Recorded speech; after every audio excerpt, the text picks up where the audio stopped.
Dia ingat apa yang dia alami secara real. Oke. Tapi kalau saya ceritakan sesuatu yang tidak kamu alami, kamu hanya bisa bayangkan. Setiap minggu saya di LBH dulu. Penasehat politik Buyung Nasution. Setiap kali kita diskusi,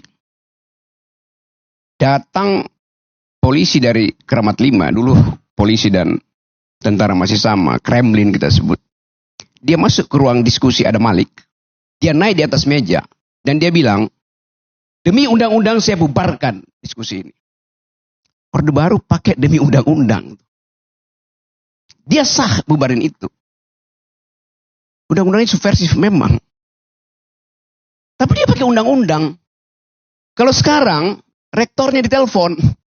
Jangan terima Rocky Gerung untuk diskusi itu. Anda lihat. Jadi kalau Anda bilang, Jokowi merawat demokrasi, Jokowi tiba ketika Indonesia udah demokratis, saudara Andre.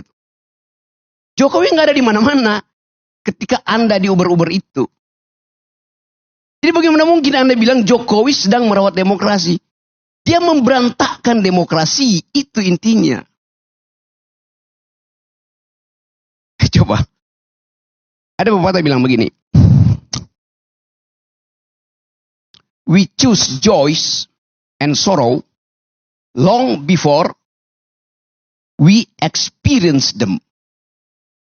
Kita memilih kegembiraan atau kesusahan jauh sebelum kita mengalaminya. Kalimat itu, Anda tahu kalimat itu siapa yang ucapkan? Yang ucapkan itu adalah Gibran. Yang nama depannya Kahlil.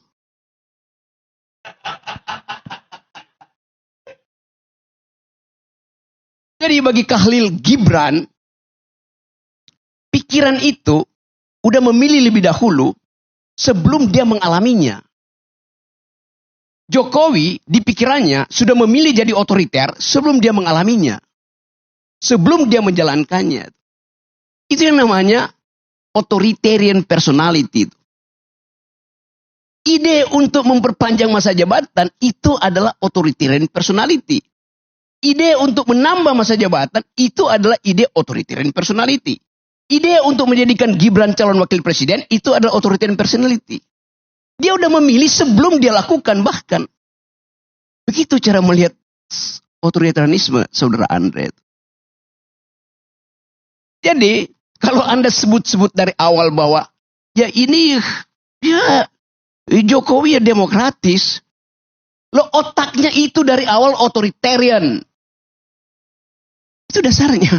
Hitler menyembunyikan kebengisannya sebelum jadi pemimpin. Hitler dipilih secara demokratis.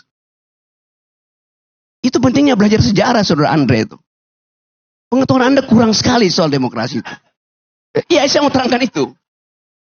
Jadi hentikan segala macam cawek-cawekmu itu akan kelihatan Anda dungu kelihatannya tuh. Serius saya katakan itu. Ini akan pengaruhi. Kalau Anda masih begini terus saya kampanye di wilayah Anda di Padang itu. Jangan pilih Andre. Karena dia tidak setajam pikiran Sultan Syahrir. Tidak setajam pikiran Natsir. Tidak setajam pikiran Buya Hamka. Itu masalahnya. Saya lanjut sedikit ya.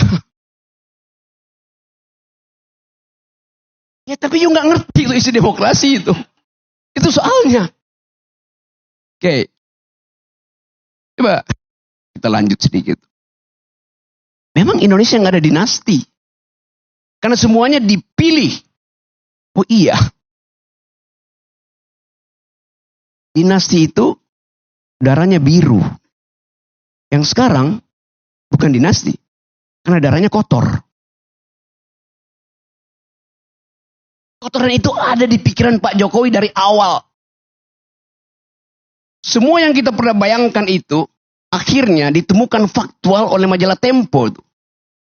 Semua yang kita janjikan sebagai perubahan dibatalkan oleh gerakan mahasiswa yang dengan satu kalimat kami muak.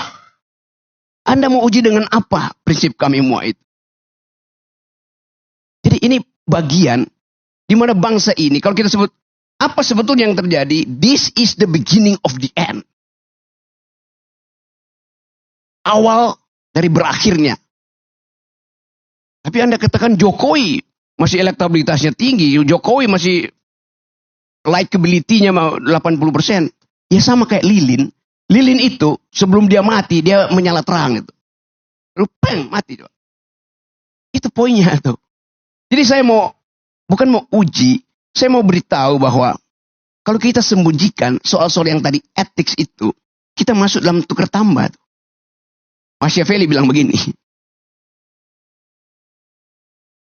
Kebusukan kekuasaan bukan pada penggunaan fisik kekuasaan, tapi pada pengkhianatan itu. Pada penipuan. Itu semua soft powernya Jokowi. Jokowi nggak datang seperti Soeharto bilang, I'll cover you. Gua gebuk lu. Nah, enggak. Dengan senyap dia lakukan pengkhianatan. Pengkhianatan pada Ibu Mega. Pengkhianatan pada bangsa ini. Pengkhianatan pada emak-emak. Apa kurang kejamnya Jokowi? Dia bikin IKN. Dia jual nggak laku ke Cina. Dia jual ke Amerika nggak laku. Dia jual ke Mesir nggak laku. Dia jual ke Malaysia nggak laku. Dia jual ke Singapura nggak laku. Lalu akhirnya dia paksa oligarki itu untuk nyumbang di depan. Kurang cukup. Dia suruh APBN pindahkan 20, 30, 40% ke IKN. Pada saat yang sama, seorang pria berkeluarga di Kupang, tempat Parera, 2 hari lalu, merobek perutnya karena nggak bisa beli beras. Pengisan siapa dengan Pak Harto? Tidak pernah ada di zaman Soeharto orang bunuh diri karena nggak bisa makan. Padahal orang ini setiap bulan di Kupang itu nunggu di pintu gerbang desa untuk dapat BLT. Dan itu ilmunya Jokowi. Membujuk orang supaya tidak produktif, supaya tidak pinter.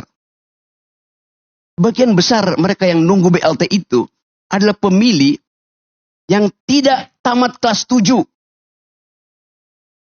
Bagaimana mungkin kita bicara hal-hal yang normatif, etik, pada pemilih yang 80% dari pemilih Indonesia itu tidak tamat kelas 7, artinya tidak tamat SMP.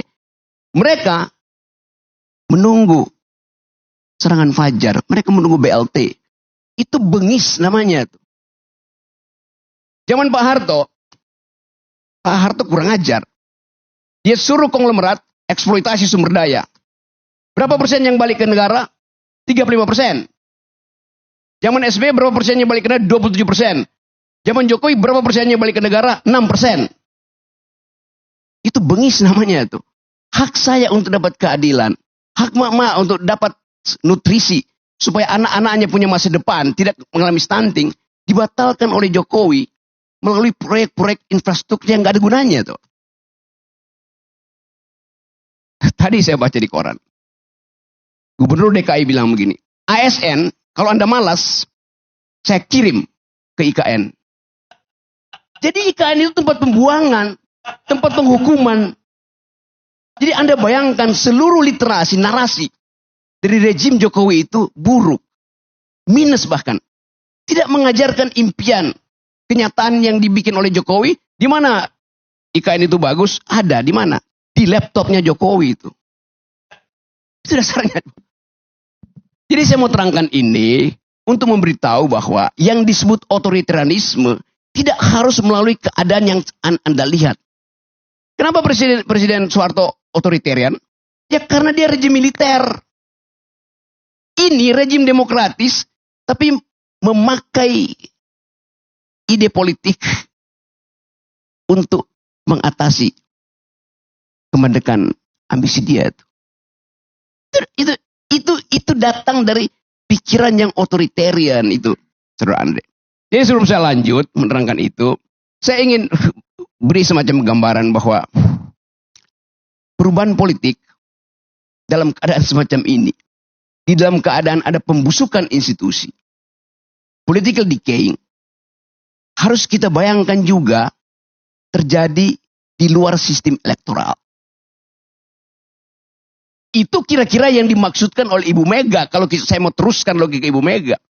Ibu Mega tidak bicara buat Pak Jokowi, tidak bicara buat Gerindra, tidak bicara buat macam-macam. Dia bicara untuk merekatkan kembali Wong Cili. Karena cuma itu ingatan publik terhadap PDIP. Dianiaya oleh rejim otoriter. Sekarang, Wong Cili nggak bisa bayangkan otoritarisme itu lagi, karena Wong Cili nunggu BLT-nya Jokowi. Itu soalnya. Jadi Ibu Mega recovering our past history untuk menerangkan bahwa ada jenis otoritarian mirip Orde Baru yang bahkan lebih berbahaya.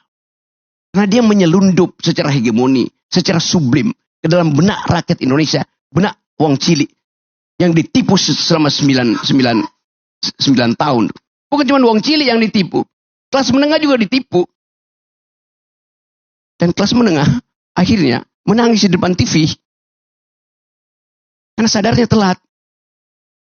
Saya mau terangkan ini bukan dalam upaya untuk mengadu domba Orde Baru, Orde Lama. Tetapi supaya kita paham bahwa kemampuan kita secara intelektual dibatalkan oleh Jokowi sehingga bahkan untuk mengerti demokrasi dari orang semacam Andre gagal dia pahami itu. Sekali lagi saya nggak ada problem dengan Anda. Saya punya problem dengan cara membaca sejarah. Terima kasih.